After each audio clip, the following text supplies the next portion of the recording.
इंद्र जैसी गलती ना हो जाए। इंद्र ने बृहस्पति बाबा का अपमान कर दिया और बृहस्पति बाबा का अपमान कर कर इंद्र पुनः दूसरे गुरु की स्थापना कर दिया कि देवताओं के गुरु अब विश्वरूपा जी रहेंगे।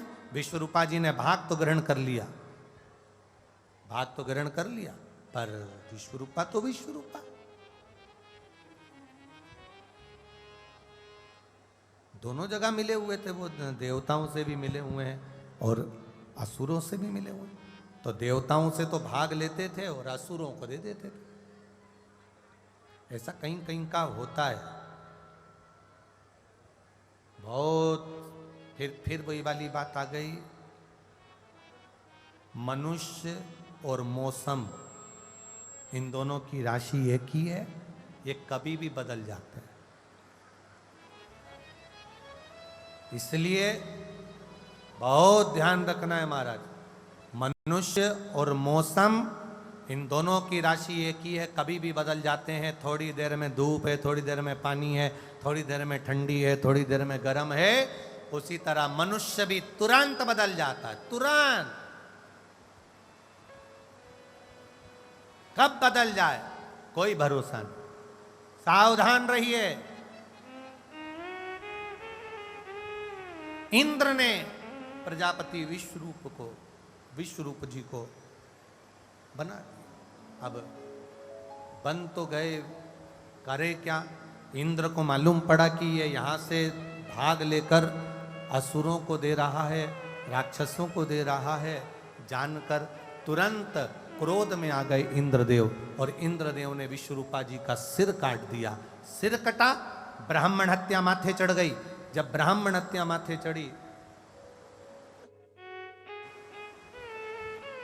ब्राह्मण हत्या माथे चढ़ गई और ब्राह्मण हत्या जब माथे चढ़ी तो इंद्र भागे। इंद्र भागे, भागते भागते इंद्र कहां जाए? ब्राह्मण हत्या तो पीछा ना छोड़ रही।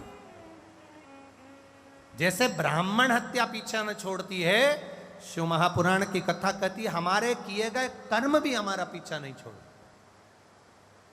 कल कथा में कहा था कपड़े बदलना सरल है, कहीं पर भी बदल सकते हो, पर कर्म बदलना कठिन है। केवल एक महादेव ही है जो बदल सकता है, बाकी का कोई नहीं। कपड़े बदलना सरल है पर कर्म बदलना कठिन बहुत। ब्राह्मण हत्या पीछे पड़ गई, कहां जाए? कमल की डंडी के अंदर छुप गए। कमल की डंडी के अंदर इंद्र छुपे। देव ऋषि नारद जी का आगमन हुआ। नारद जी ने पूछ लिया क्या बात है, क्यों छुपे बैठे हो? कहा ब्राह्मण हत्या माथे पड़ गई है, तो मैं कहां जाऊं? कहां जाऊं मैं, बताओ कहां जाऊं? कहा ब्राह्मण हत्या माथे पड़ी है? हाँ, बांट दो इसको, ब्राह्मण हत्या को बांट दो। कहां बांटा? सबसे पहले ब्राह्मण हत्या को देने के लिए पृथ्वी पर पहुंचे। पृथ्वी से कहा, पृथ्वी आप हमसे ब्राह्मण हत्या का अंश लो। पृथ्वी ने ब्राह्मण हत्या का अंश लिया। पृथ्वी का जो बंजर भाग है वो ब्राह्मण हत्या का अंश है। पृथ्वी के ऊपर जो वृक्ष लगता है, वृक्ष में जो गोंद लगती है वो ब्राह्मण हत्या का अंश है। इसलिए हमारे सनातन धर्म में भगवान का जब जन्मोत्सव मनाया जाता है, राम जन्मोत्सव मनाओ, कृष्ण जन्मोत्सव मनाओ, भगवान की जन्माष्टमी का त्योहार मनाया जाता है, तो भगवान के जन्मोत्सव में जो प्रसाद बनता है उस प्रसाद में गोंद नहीं डाला जाता।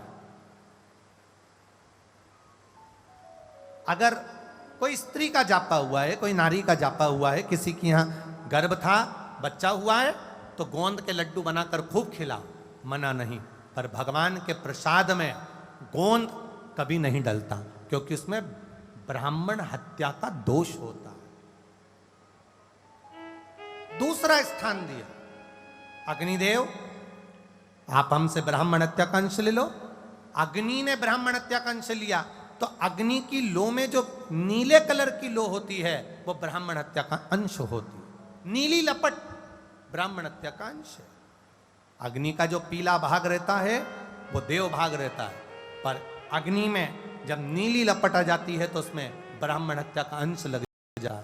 शिव महापुराण की कथा कहती है, जब यज्ञ करता ब्राह्मण विद्वज्जन भूदेव जब यज्ञ कराते हैं, यज्ञ कराते समय अग्नि की आंच को, अग्नि को ज्यादा ऊंचा नहीं जाने देते हैं। पास में एक शरबत बनाकर रखते हैं, थोड़ा सा दूध दही रखते हैं, जैसे ही आंच ऊपर होती है वो गिलास में भरकर, लोटे में भरकर अग्नि में डाल देते हैं, आंच को ठंडा कर देते हैं। क्यों?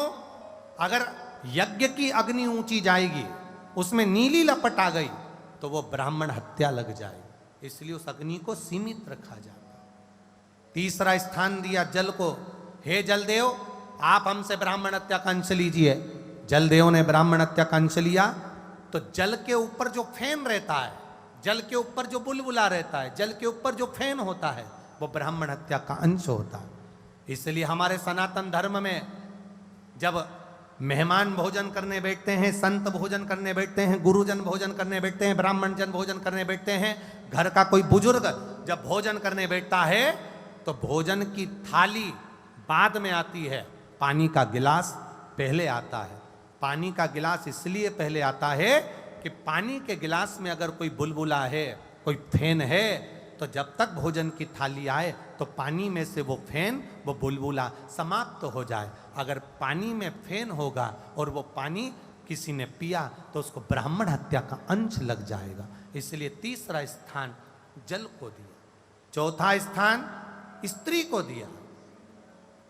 नारी, तुम हमसे ब्राह्मण हत्या का अंश लो। नारी ने ब्राह्मण हत्या का अंश लिया तो नारी का रजस्वला धर्म, नारी का रजो धर्म धारण करना, 7 दिन तक नारी पूजन स्थान पर ना जाना, भगवान का भजन ना करना, कहीं भोजन को हाथ ना लगाना, स्पर्श ना करना, ये रजो धर्म नारी को दिया। 4 स्थान पर ब्राह्मण हत्या को बांटा गया। तब जाकर इंद्र उस कमल की डंडी से बाहर निकले। कमल की डंडी से बाहर निकले तो उसी समय पर विश्वरूपा जी के पिता त्वष्टा ऋषि ने वृत्रासुर को उत्पन्न कर लिया। वृत्रासुर को उत्पन्न करा और वृत्रासुर को भेजा युद्ध के लिए। इंद्र बार बार हार गए। दधीचि ऋषि की अस्थियों से युद्ध लड़ा गया और दधीचि ऋषि की अस्थियों से युद्ध लड़ा, उसमें फिर विजयता प्राप्त। बहुत ध्यान दीजिए,